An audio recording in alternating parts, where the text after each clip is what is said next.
Hey guys, how's it going? Samuel here with Esports, here to interview two people from Esports Canada. That would be Melissa and Matthew. How about each of you tell me a little bit about yourselves and what role you have with Esports Canada? Well, I'll go first. I am the founder, chair, and acting as the executive director of Esports Canada. And I also work locally in my province as the chair of our provincial school esports association called MC. Yeah, and so myself, I am vice chair of Esports Canada, recently elected. I'm also one of the co-founders of Ontario's esports provincial league, running K to 12 education, and I also run something locally too, esports within my own school board. So I am a teacher in Ontario, so, all over Ama the place. that's amazing. So from uh, from the interview we had with Sean Burney at St. Clair Esports, he mentioned that you guys are educating educators in Canada about esports and also hosting, what's the word, like school-wide tournaments. Do you guys want to talk a bit about that? Sure. So Esports Canada had started primarily as an education-based organization, and our focus was to connect Canadian educators to provide esports to Canadian students with the perspective of an educator and using esports to really benefit students. So it was more than just having a casual club. We wanted our students to have a place to compete at a much higher level, but we also wanted teachers to utilize esports for all of the other life skills that it can teach, just like you would with traditional sports. You learn so many more skills from playing volleyball or basketball than just how to play a game. It's all of those interpersonal skills, it's all those soft skills, and all of that is also accessible in esports. But you are also taking the advantage of learning all kinds of 21st century skills and digital citizenship and digital literacy. And so we really wanted to help educators see the value of it and take control of it. When I had originally started it, I had started back in 2016 originally, just locally in Manitoba. And I was noticing the trend was that there were a lot of for profit corporations, primarily from the United States, that were coming in and starting to offer services to provide esports to schools in Canada. And I knew that there could be more than that our students deserved more than just being sold a corporate model. And so I set out on a mission to help prepare educators to embrace esports and bring it into their schools and give them the tools that they needed to do it successfully and with confidence. And so since then, we've grown so that we are now a national organization, and we have a couple different things that we do at the education front. One is that, and our primary focus is supporting provincial organizations to get started. So last year we were able to help the Ontario Federation of Scholastic Esport Association get started. So OFSI was one of our projects.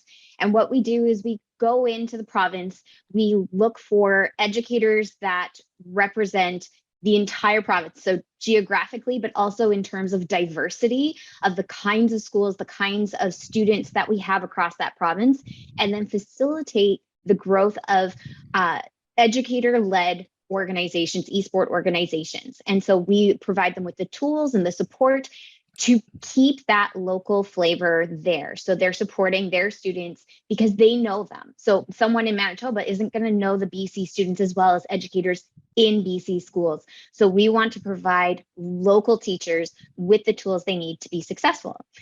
In addition to all that, we also have host regional and national competitions. So right now, all of our organizations that our member organizations have a certain number of spots that they're guaranteed for regionals.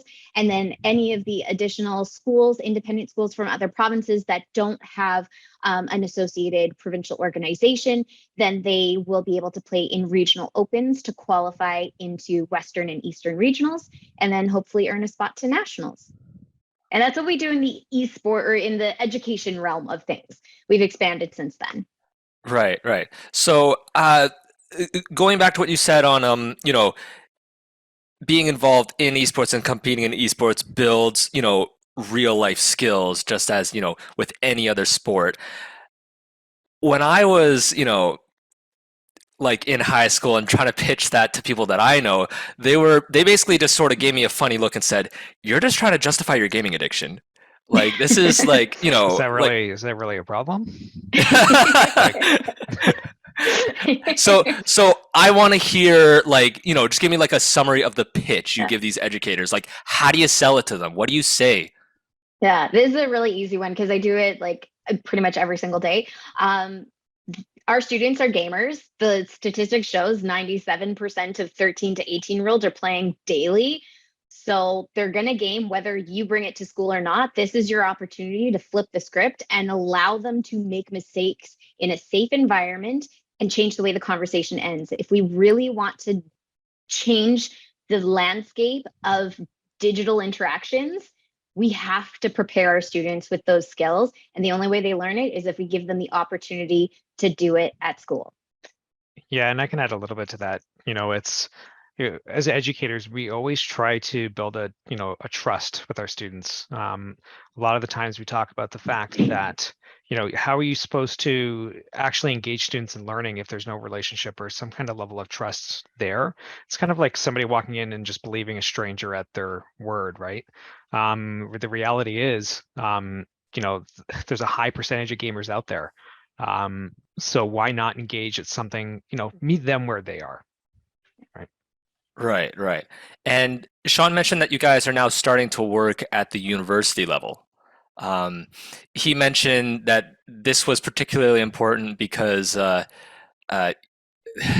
there's like a stereotype of the old, very hyper traditional person who sort of just sees these new things coming up and, you gamers get off my lawn, sort of a thing, and just refuse to support this sort of idea because, he was saying that at St. Clair College, it's really not an issue, but at other universities, people can't even get, $500 to come, enter tournaments. So, what is it that you guys, how do you guys approach universities? So that is a better question to send to our director of Mhm, post-secondary because I don't, that's his specialty. So mhm. Tyler Hetherington is the person to speak to that particular topic. But I know from the national side of things, what we're really looking to do is support the work that Tyler's doing by bringing more awareness and doing a lot of advocacy, which really is supported by research and publications. So the more that we're getting research on what is happening, what the impacts are, and really opening the eyes of people that this is more than just games, looking at not only the social impacts but also the economic impacts that this has, and how this really supports Canada's growth as a whole, not just a couple of stereotypical gamers. That really helps them to shift their perspective on things, and starting to build greater awareness through that work. Yeah, I will say that in the past, when I'm looking at large tournament brackets, even at prestigious tournaments, let's say like region lock ones to North America, when you look at the bracket, just looking, comparing population sizes per capita, Canada usually has a very good representation. I even remember seeing some brackets where it was like half Americans, half Canadians, even though America has like 10 times the population, right? Like California is basically bigger than Canada.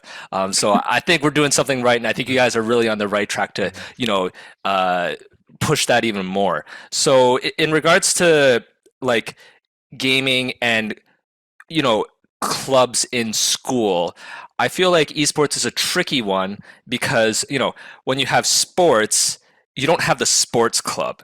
You have like the soccer club, the volleyball club. And, if we were to make a parallel comparison to gaming, that would mean something like you have the League of Legends club, you have the Rocket League club. There's no esports club, but like, how does it work? Because it's been a while. I haven't been in K to 12. So Mhm. so so how's it? What does it look like right now? Matt, you want to take that one? Yeah, I yeah, can of follow up course. after. Yeah, for sure.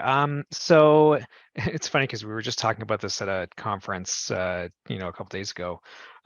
It's it really depends on the approach in the community, right? So in K to 12, sometimes, if educators have technological issues, right, they have issues with administration. Every school board, at least in Ontario and really across Canada, has different circumstances. So in some areas, you will see it exist as a club, right? Some areas you'll see it exists as, at the level of a sports team. I think regardless of whether or not, what the structure looks like, what the format looks like, as long as the people there, the teachers that are involved, the students that are involved, try to put it at the same level of legitimacy as something like physical athletic sports, you have to take it from that approach, right? So one of the examples I like to give is, in high school, um, you know, it's different across the country. If let's say some of the students are getting signed out to go watch a football game, right? You should be advocating and doing the exact same thing for your esports club, team, whatever you have. If there's like an off-season tournament or an Esports Canada tournament, it happens in the afternoon, sign those kids out, get them to go put it on a big screen, have an event, right? So it's really trying to put everything on the same level as athletic sports. And the reality is there is physical health and fitness behind esports to get that edge, right? So there's a whole ladder structure element too. Yeah, and I think to add to that, OFSI is in there, like they're very, very new.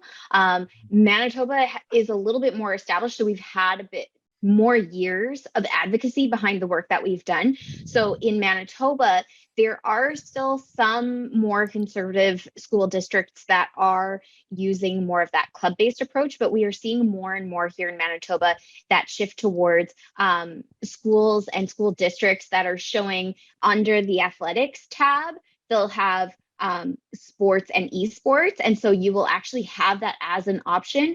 And then when you go through, it is based on discipline. And so you would have your Smash team, you have your League of Legends team, you have your Rocket League team. And so they are all segmented that way. And just like you would with traditional athletic sports, you'll have students that will play multiple sports. They do the same in esports as well.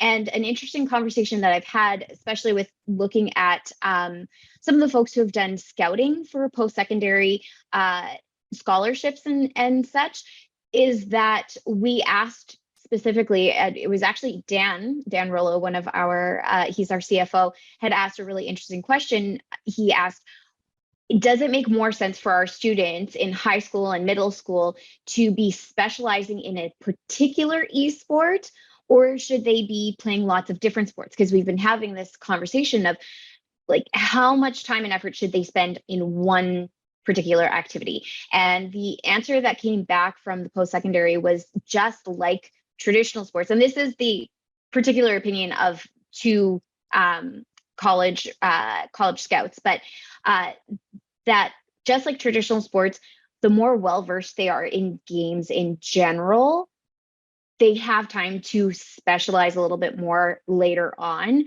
So like even with my own son who's playing hockey, all of his hockey coaches and his hockey development, they all keep saying, make sure he's also playing soccer, make sure he's also learning to play baseball, make sure he's also learning to play basketball, because the skills transfer over and make you a better, more well-rounded player. And we're seeing that approach now start to come into play. So while we are specializing, we are still encouraging students to get a breadth of experience because it makes them a more well-rounded player.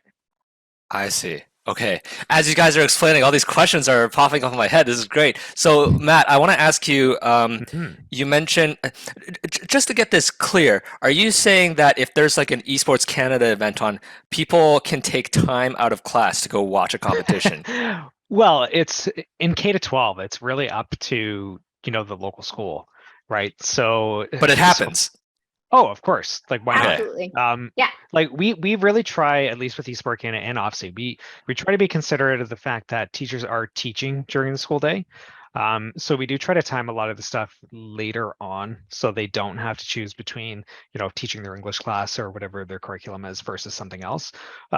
If there was, unanimous consent, or maybe not even unanimous, but a majority of people that were willing to do it during the school day, I wouldn't see a reason why not. Um, Within a school, the administration has final say, but a teacher is the professional in the classroom. It's their choice. And I in see. Manitoba, we're hosting our provincial finals on a Friday during the day.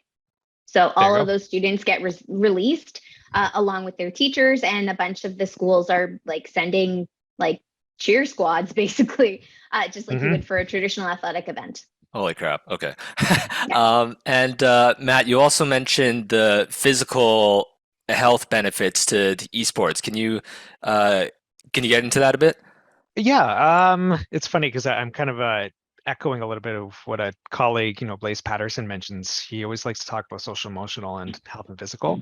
One of the things that I find that always opens, the sports, athletics, phys ed side, because those teachers who've been, teaching football or teaching athletics for 20 years, this is very, very new to them.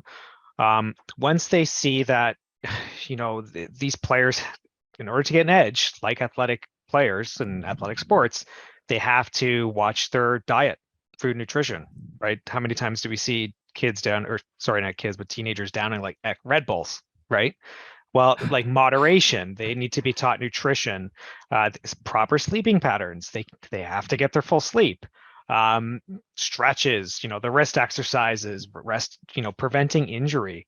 All that stuff gives you an edge. So there is we've even seen some classes partner up with phys ed, um, so that phys ed can do that athletic component and then bring that into esports. So there's a whole sports medicine thing behind it.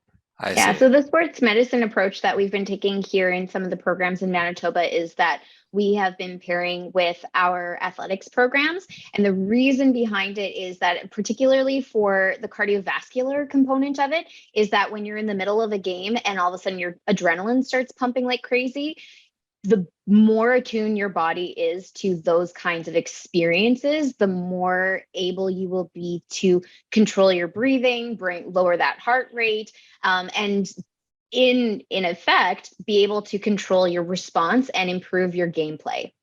So when you say attuned, does that mean like the more you have this kind of experience, the better you'll be at it?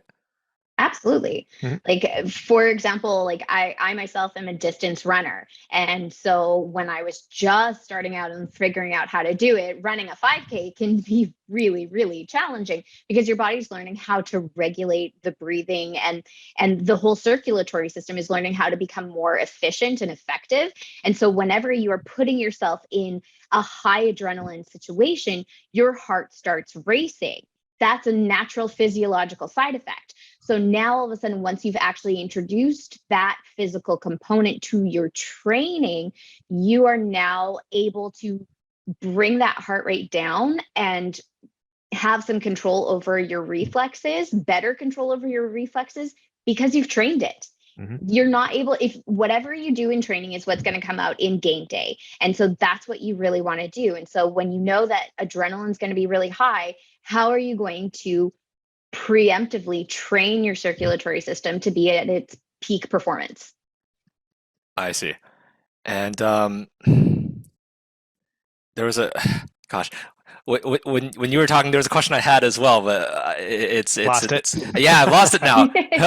um, It'll come back. oh no. Okay, I remember now. So you were mentioning university scouts. So does that mean that universities like keep an eye on like the tournament results that happen at Esports Canada to try and recruit those, high performing students to come to their university and join their esports varsity? That has not been a part of it in Canada yet. The scouts that I was talking about, one was from the United States and one was from Mexico, actually.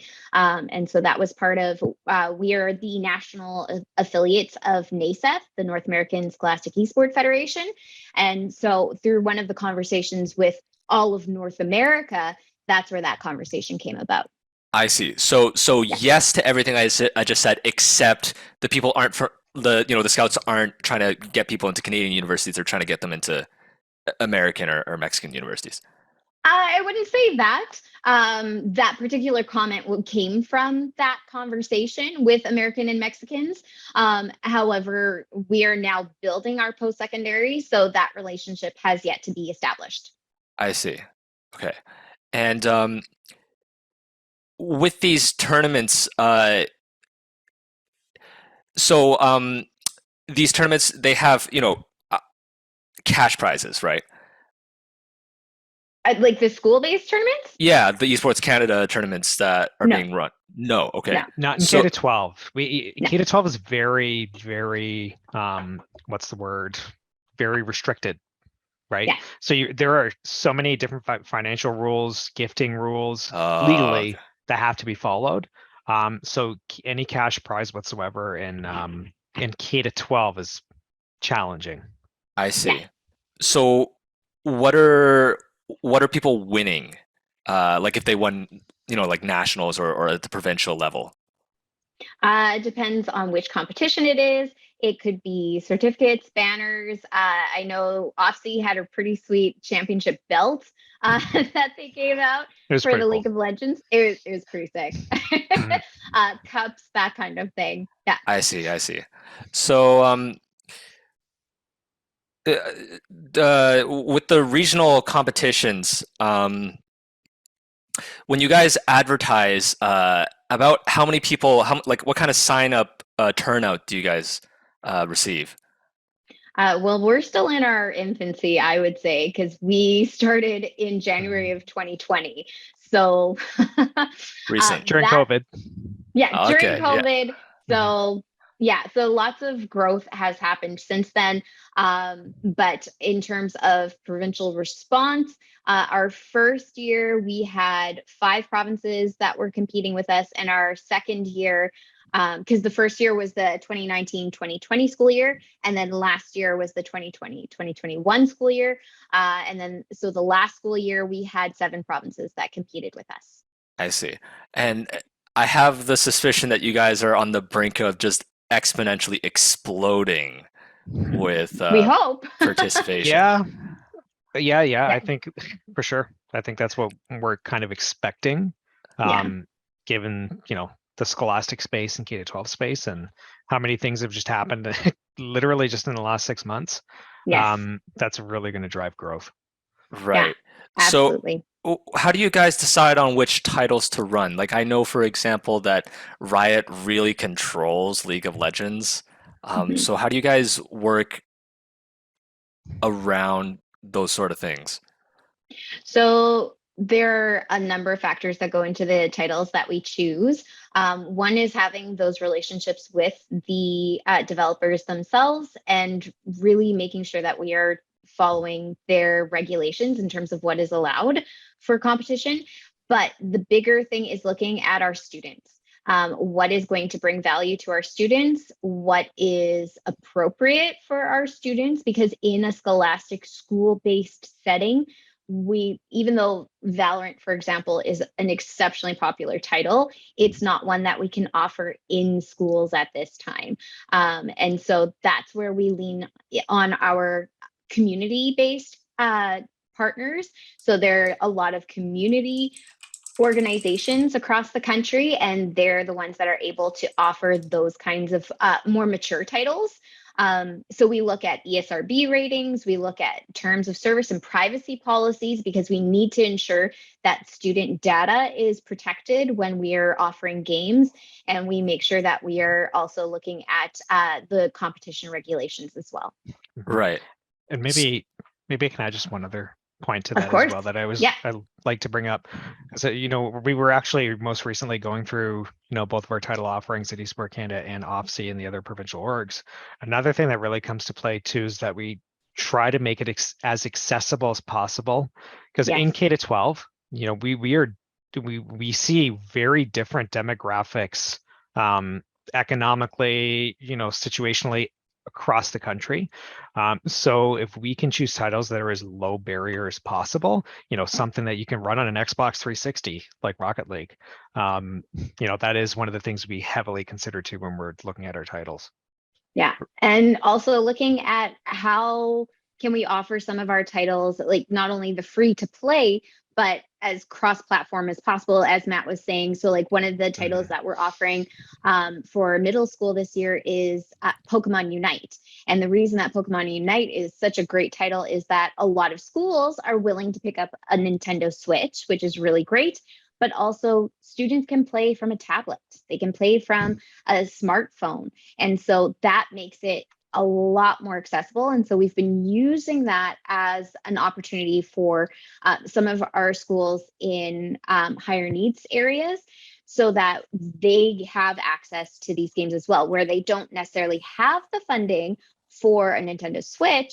They can contact their local electronics recycling company and get old devices that they can wipe, and it'll only run the one game, but they only need it to run the one game. And so as long as they have something that plays it, now it's accessible to those communities as well.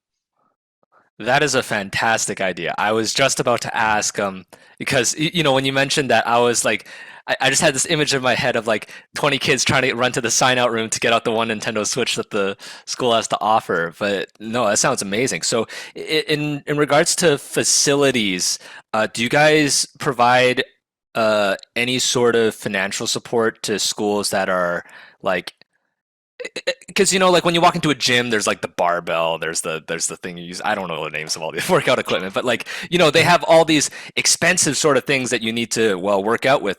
So I was wondering, do you guys provide any? Well, I shouldn't even say financial, but like even sort of just emotional is not the right word either. But do you encourage schools to sort of pick up like their own esports facility or room or anything? Absolutely. So one of the supports that we offer for educators is different ways to fund your program and how to be creative with it. Because if there's one thing I've learned about this community, it's that the educators who are passionate about it can be very, very creative problem solvers. And so we are very good at finding speaking with the community that is inquiring about it and looking at, okay, what do you have access to?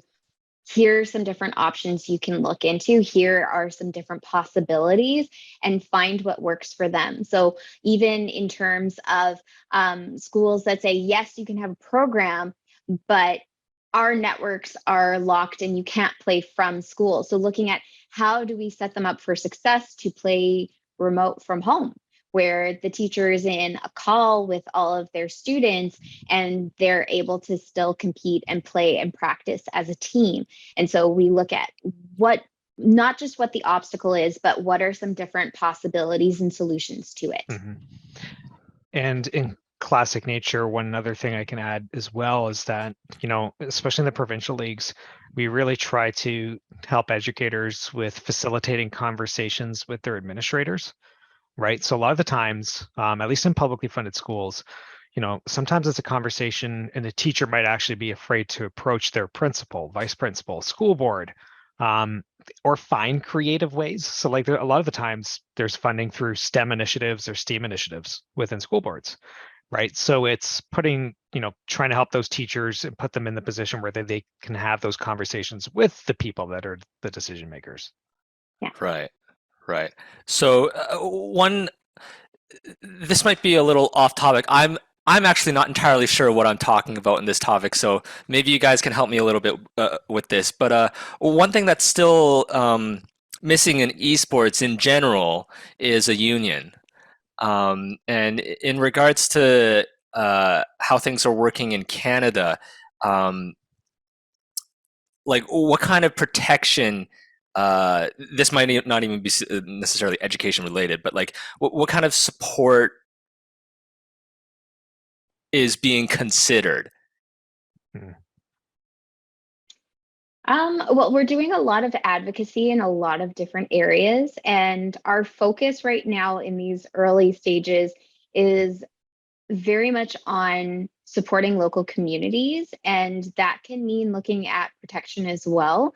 But again, this is very much in the early stages. And when we compare Canada to other countries, particularly those in Europe, we are significantly behind in terms of an overall understanding of what the esports ecosystem looks like in our country. And so until we have a little bit more awareness in general, it's hard to even broach those conversations. Right. And what kind of edge do these European countries have over Canada?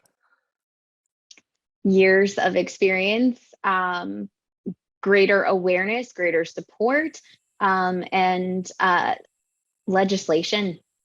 All of that Legislation. comes in. Yeah. Okay. Yeah, and it is a real challenge when you have, up in Canada, we see companies pop up, organizations pop up all over the place. But this is where it's really challenging when, you have esports and most of your players, are coming from K to 12, right? So that's where we are really trying to create that sustainable growth. We don't want this to fizzle out in communities. We want to build, sustainable ecosystems within each community. That's where like an infusion of money, like a one-off infusion of money, a lot of the times doesn't create sustainability, right? So I think, in Canada, building that representation in youth, which is where the gamers are, is incredibly important. So I'll wrap this up, and I'll just ask if there are any Canadians watching this interview, and they're like, oh my gosh, like I gotta get these people to come to my school. Like, how do they get in touch with you? Well, they can connect with us online. We're on LinkedIn, Esport Canada, Twitter, esport_Canada. You can also email us, check out our website. Our website is going through a lot of developments right now. So lots of big updates coming out in the next couple weeks. But yeah, info@esportcanada.org. Awesome. Well, thanks again so much, Melissa and Matt, and it was amazing talking to you guys. No Thanks so problem. much. Thank you.